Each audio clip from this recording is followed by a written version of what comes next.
જિલ્લાના છડિયાળી અને ગંગાનગર ફીડર છેલ્લા 4 દિવસથી બંધ હોવાથી ખેડૂતો મુશ્કેલીમાં મુકાયા છે।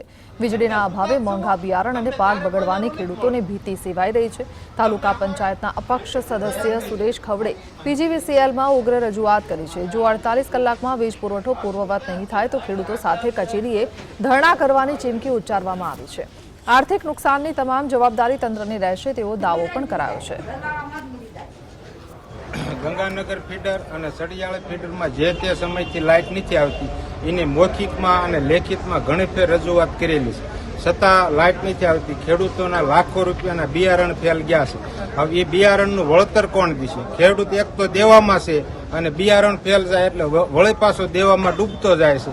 એટલે અમે એ રજૂઆત જીએબીને કરવા આવ્યા છીએ કે અમારા 2 ફીડરની મારા મત વિસ્તારની લાઇટ ઓકે કરી દો, બીજા ફીડરનું એમને જે કરવું હોય કરે, મને એને કાંઈ વાંધો નથી।